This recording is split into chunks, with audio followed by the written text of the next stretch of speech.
بسم اللہ الرحمن الرحیم۔ آج کا سوال ہے، کیا پیر و مرشد کا کوئی نعم البدل ہے؟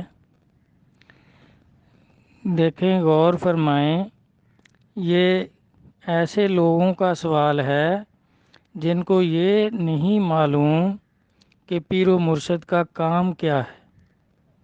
یہ دھوکے ایسے ہر زمانے میں ایسے دھوکے رہے ہیں۔ پیر و مرشد کا نعم البدل کوئی نہیں ہو سکتا۔ جس طرح دیکھیں، دین میں نماز ہے، ارکان اسلام میں سے نماز فرض ہے، اس کا نعم البدل بھی کوئی نہیں ہو سکتا۔ پڑھنے کا طریقہ ہو سکتا ہے کہ اگر بیمار ہیں تو لیٹ کر پڑھ لیں، بیٹھ کر پڑھ لیں، صحت مند ہیں تو کھڑے ہو کر پڑھیں، لیکن اس کا نعم البدل کوئی نہیں ہے کہ اگر نماز نہیں پڑھنی تو کچھ اور کر لیں۔ جس طرح کئی اپنے آپ کو بہت وہ دیندار سمجھتے ہیں تو وہ کہتے ہیں کہ عبادت کی کمی کو اخلاق پورا کر سکتا ہے، اور اخلاق کی کمی کو عبادت پورا نہیں کرتی۔ یہ بھی بالکل بھائی صحیح بات نہیں ہے، اہم کانہ بات ہے، کیونکہ عبادت سے ہی ادا ہوگی۔ عبادت کی کمی کو کوئی چیز پورا نہیں کر سکتی۔ اس طرح پیر و مرشد جو ہیں ان کا بھی کوئی نعم البدل نہیں ہے، کیونکہ جو لوگ یہ نہیں سمجھتے کہ پیر و مرشد کا کام کیا ہے، پیر و مرشد نے کیا عطا کرنا ہے، تو وہ لوگ ایسی باتیں کرتے ہیں۔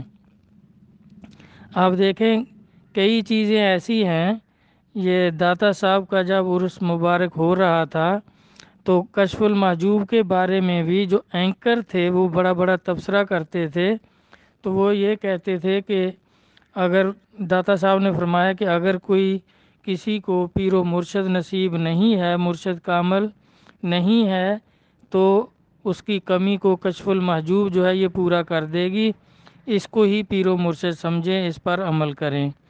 بھائی، یہ داتا صاحب کا فرمان بالکل نہیں ہو سکتا، کیونکہ داتا صاحب خود مرید ہوئے ہیں، پھر ان کے بزرگوں سے ان کو خلافت ہوئی ہے تو داتا علی حجویری ہوئے ہیں، ورنہ علی کتنے ہوئے ہیں دنیا میں کوئی نہیں جانتا۔ تو اس طرح اگر یہ کمی پوری ہو سکتی کسی طرح بھی کسی کتاب سے، تو بھائی کشف المحجوب سے یا بزرگوں کی کتابوں سے سب سے افضل قرآن پاک ہے۔ قرآن پاک سے تو کوئی افضل کتاب نہیں ہے۔ تو پھر اللہ تبارک تعالیٰ آدم علیہ السلام کو ہی قرآن پاک دے کر بھیج دیتے کہ لوگ پڑھیں گے اور ہدایت اختیار کریں گے، ان کو ایمان ملتا رہے گا۔ تو نبی علیہ الصلوۃ والسلام نے بھی دیکھیں، آپ کے بھی 4 خلفاء ہوئے ہیں، تو آپ نے جب یہ فرمایا کہ بھئی تمہارے لیے قرآن پاک اور میری اہل بیت یہ کافی ہیں، یہ نہیں فرمایا کہ قرآن صرف کافی ہے، کیونکہ قرآن کے ساتھ فرمایا ان 2 چیزوں کو مضبوطی سے پکڑے رکھو گے تو تم گمراہ نہیں ہوگے۔ تو اہل بیت سے مراد اولیاء کرام ہیں، تو حضرت علی علیہ السلام اور صدیق اکبر رضی اللہ عنہ دیکھو حضور کے خلفاء ہیں، معتبر ہیں، ساری امت سے افضل ہیں۔ حضور کے 4 خلفاء سب کے مراتب بہت بلند ہیں۔ اب صدیق اکبر رضی اللہ عنہ نے بھی خلافت عطا فرمائی، جن سے آگے نقش بندی سلسلہ جاری ہوا، ورنہ آپ فرماتے بھی خلافت کی کوئی ضرورت نہیں، سلسلے کی کوئی ضرورت نہیں، قرآن کافی ہے۔ تو قرآن موجود تھا، احادیث مبارکہ موجود تھیں۔ اسی طرح علی علیہ السلام نے بھی خواجہ حسن بصری رضی اللہ عنہ کو خلافت عطا فرمائی کہ لوگوں کو دین کا فیض پہنچانا، نور ایمان قوت ارادی سے منتقل کرنا۔ تو آپ نے بھی نہیں فرمایا کہ قرآن کافی ہے، قرآن پڑھیں گے لوگ ہدایت پر آ جائیں گے۔ اب ان چیزوں کے بارے میں دیکھیں، جس طرح نبی علیہ الصلوۃ والسلام نے فرمایا کہ لوگ من گھڑت احادیث بنائیں گے میری طرف منسوب کریں گے ان کا ٹھکانہ جہنم ہوگا۔ اب دیکھیں اتنی بڑی چیز کہ لوگ جو گمراہ لوگ ہوتے ہیں وہ من گھڑت احادیث تو بنا لیتے ہیں، تو کیا بزرگوں کا کلام من گھڑت وہ نہیں بنا سکتے؟ اب من گھڑت حدیثیں بنا کر احادیث کی کتب میں ہی درج کرا دی ہیں انہوں نے۔ تو اس طرح بزرگوں کی کتابوں میں بھی ان بزرگوں کے نام پر من گھڑت اپنی طرف سے ان کا فرمان بنا کر ان کتابوں میں درج کر دیا، جس طرح یہ کشف المحجوب کے بارے میں ہے۔ اب داتا صاحب کا یہ فرمان بالکل نہیں ہو سکتا۔ اب جتنے بھی بڑے بڑے بزرگ ہیں ان کو دیکھ لیں، کوئی بھی بزرگ کسی کتاب کو پڑھ کر یا قرآن کو پڑھ کر اتنی بڑی بزرگی کو نہیں پہنچا۔ سب کے پیر و مرشد ہیں، سب نے پیر اختیار کیے۔ جس طرح بابا فرید گنج شکر رحمۃ اللہ کے بارے میں بھی ہے کہ ان کی والدہ محترمہ نے فرمایا کہ فرید پیر و مرشد اختیار کرو، نہیں تو وہ فرما دیتی کہ بھئی قرآن پڑھو یا کشف المحجوب پڑھو، اور کوئی ضرورت ہی نہیں ہے۔ سب بزرگوں نے کتابیں پڑھنے کا جو فرمایا ہے یہ وقتی روشنی ہے، وقتی طور پر روشنی ہے کہ بھئی پیر و مرشد اگر اختیار کرنا ہے تو اس کی صفات کیا ہونی چاہیے، پیر و مرشد کیسا ہونا چاہیے، اس سے حاصل کیا کرنا ہے، کیا نصیب ہوگا۔ تو پیر و مرشد کا چناؤ جو ہے یہ کتابوں میں درج ہے کہ اس کو خوب غور سے پرکھ لیں، اس کو پرکھ پہچان کر لیں کہ وہ مرشد کامل ہے، یا جیسے بھائی آج کل 2 نمبر 10 نمبر 50 نمبر پیر موجود ہیں۔ کتنے پیر ایسے ہیں جو نماز بھی نہیں پڑھتے۔ پیر و مرشد کے لیے اللہ کا ولی ہونا شرط ہے، ولی ہوگا تو ولایت کا علم پڑھائے گا۔ اور بے نماز سب اولیاء کرام متفق ہیں کہ بے نماز ولی ہو ہی نہیں سکتا، تو پھر وہ پیر بھی بنے ہوئے ہیں، بلکہ کئی نشہ کرنے والے بھی پیر بنے ہوئے ہیں۔ تو اس طرح بھائی پیر و مرشد کی پہچان کے لیے کتابیں پڑھنا ضروری ہے، کیونکہ یہ شیخ شہاب الدین سہروردی قدس اللہ سر العزیز فرماتے ہیں کہ یہ کتابوں کا علم ایسے ہے جیسے جب سورج نہ ہو تو وقت پاس ہو جاتا ہے چراغ کی روشنی سے۔ تو یہ اولیاء کرام کے مقابلے میں کتابوں کا علم ایسے ہی ہے جیسے سورج کو چراغ دکھانا، لیکن جب جس کو سورج نصیب نہیں ہے ابھی تو وہ کتابوں سے روشنی حاصل کر سکتا ہے۔ وہ روشنی کیا ہوگی کہ پیر و مرشد کا انتخاب کیسے کرنا ہے، کیسا چناؤ کرنا ہے، پیر و مرشد کی صفات کیا ہوں گی، اس کا پرکھ پہچان کیسے کرنی ہے، تو یہ چیزیں کتابوں سے ہو سکتی ہیں۔ اب کوئی بھی بڑے سے بڑے بزرگ جو ہیں دیکھ لیں، کوئی بھی نہ قرآن پڑھ کر بزرگی کو پہنچا ہے، بلکہ علماء کرام نے بھی قرآن پاک ہی پڑھا ہے، اور وہ سمجھ نہیں آیا تو فرقے پیدا کیے ہیں، اور تمام فرقے نبی پاک صلی اللہ علیہ وسلم نے فرمایا کہ 72 فرقے ہوں گے میری امت کے اور سب دوزخی ہوں گے۔ اب وہ قرآن تو پڑھ رہے تھے، اب وہ ولایت کو کیوں نہیں پہنچے؟ اور ولی جو ہیں اللہ کے دوست اور بڑے بڑے غوث کتب ابدال، انہوں نے بھی قرآن پاک پڑھا، بزرگوں کی کتابیں پڑھی، لیکن انہوں نے پیر و مرشد اختیار کیا تو پھر اللہ کی معرفت کو پہنچے۔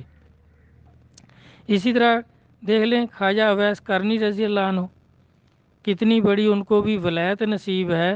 بظاہر انہوں نے سرکار کی زیارت نہیں کی، لیکن وہ کمال جو ہے سارے کا سارا نبی علیہ الصلوۃ والسلام کا ہے کہ آپ نے دور سے ہی توجہ فرمائی اور ان کو کمال کو پہنچا دیا، اللہ کی معرفت کو پہنچا دیا، اور ان کی پیش گوئی بھی کر دی کہ وہ کامل ولی ہیں، ان کی سفارش سے میری کتنی امت جو ہے وہ بخشی جائے گی۔ اسی طرح ابو الحسن خرقانی قدس اللہ سر العزیز، وہ بھی باجید بستامی قدس اللہ سر العزیز کا کمال ہے کہ عالم ارواح میں ہی ان کو بیعت کر کے تعلیم کر دی۔ اب اس میں بھی سارا کمال پیر و مرشد کا ہے۔ طٰہٰ میاں اپنے سلسلے کے بزرگ ہیں، حضور مخصوص الرحمن قدس اللہ سر العزیز، ان کو بھی دیکھیں، یہ بھی سیدنا عبدالحی قدس اللہ سر العزیز قطب عالم ہیں۔ انہوں نے ہنڈولے میں ہی ابھی 1-2 سال کے بھی نہیں ہوئے تھے تو ان کی ان کے متعلق بشارت فرما دی کہ ہم نے ان کی تعلیم کر دی ہے اور اپنے وقت پر اظہار ہو گیا۔ یہ سارا کمال بھی پیر و مرشد کا ہے۔ اب داتا صاحب دیکھیں خود تو مرید ہوئے ہیں، وہ کیسے یہ فرما سکتے تھے کہ جس کو پیر میسر نہ ہو تو وہ کشف المحجوب پڑھے؟ بھئی کشف المحجوب سے تو قرآن پاک کہیں افضل ہے، قرآن کے مقابلے کی تو کوئی کتاب نہیں، تو پھر قرآن کافی نہیں تھا؟ جب نبی علیہ الصلوۃ والسلام خود فرما رہے ہیں کہ میرے بعد قرآن پاک اور میری اہل بیت یعنی اولیاء کرام ان کو مضبوطی سے تھامے رکھو گے تو تم کبھی گمراہ نہیں ہوگے، ورنہ سرکار یہ فرماتے کہ قرآن پڑھتے رہنا، قرآن تمہارے لیے کافی ہے، تم کبھی گمراہ نہیں ہوگے۔ لیکن آپ نے اہل بیت یعنی اولیاء کرام کا ذکر فرمایا، اور اللہ تعالیٰ نے خود قرآن پاک میں فرمایا اطیعوا اللہ و اطیعوا الرسول و اولو الامر منکم۔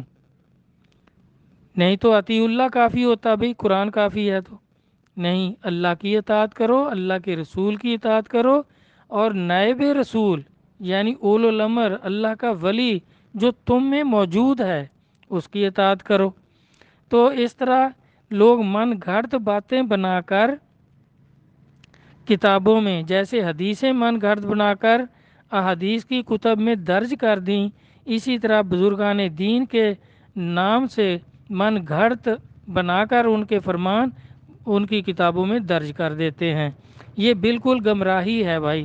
اب دیکھیں باہو سلطان صاحب کیا فرما رہے ہیں کہ الف اللہ چمبے دی بوٹی مرشد من وچ لائی ہو۔ اب مرشد کا وہ بھی فرما رہے ہیں کہ یہ نور ایمان کا بیج جو ہے یہ تو مرشد کامل کا کام ہے، مرشد کامل کا کوئی نعم البدل نہیں ہو سکتا۔ آپ دیکھیں نبی خود علی علیہ السلام جو ہیں، نبی علیہ السلام نے فرمایا کہ میں علم کا شہر ہوں اور علی اس کا دروازہ ہے، تو وہ فرما دیتے کہ بھئی قرآن کافی ہے، میں نے سب کچھ قرآن سے سمجھا ہے، تو اب قرآن پڑھتے رہنا۔ یا کوئی ان کے جو فرمانات بے شمار موجود ہیں فرما دیتے کہ یہ کافی ہیں، کسی سے مرید ہونے کی ضرورت نہیں ہے، اور خواجہ حسن بصری رضی اللہ عنہ کو خلافت عطا نہ فرماتے اور ان کی یہ ڈیوٹی نہ لگاتے کہ آپ ایسے نور ایمان منتقل کریں گے جس طرح آپ کو نصیب ہوا ہے، کیونکہ آپ حضرت علی علیہ السلام کے مرید ہیں اور خلیفہ ہیں۔ تو اسی طرح یہ سب چیزیں بھائی، جو بھی کوئی یہ کہے کہ فلاں کتاب پڑھ لو تو پیر و مرشد کی ضرورت نہیں، یہ بالکل ناسمجھی کی بات ہے۔ وہ آدمی بیچارہ جاہل رہے گا، اللہ کی معرفت کو کبھی نہیں پہنچے گا۔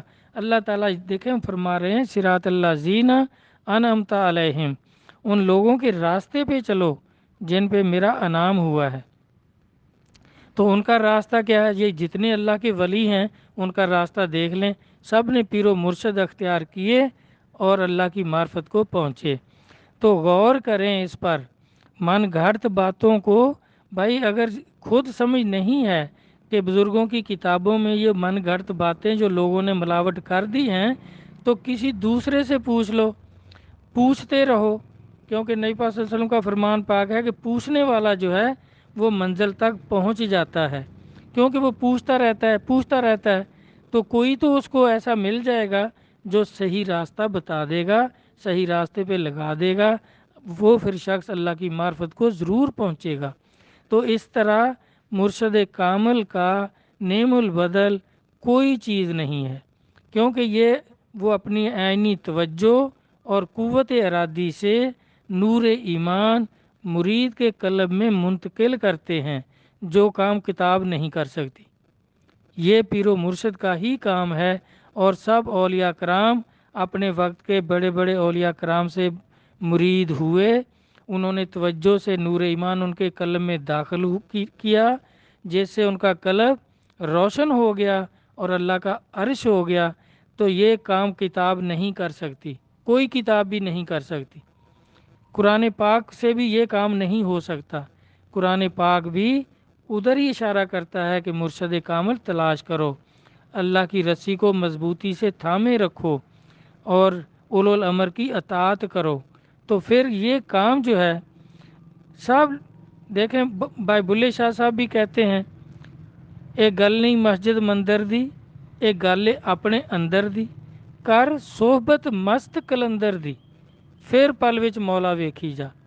کہ مست قلندر یعنی مرشد کامل تلاش کر لے تو پھر وہ تو اللہ کی معرفت کرا دے گا، ورنہ مسجدوں میں بیٹھے رہو، مسجد کی مٹی ہو جاؤ عبادت کر کر کے، چاہے مندروں میں گھسے رہو، کچھ حاصل نہیں ہوگا جب تک مرشد کامل نہیں ملیں گے۔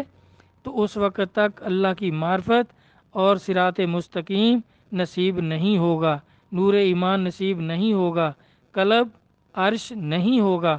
مومن اس وقت ہوتا ہے جب پیر و مرشد کامل سے نور ایمان بندہ حاصل کر لیتا ہے تو وہ مومن ہو جاتا ہے۔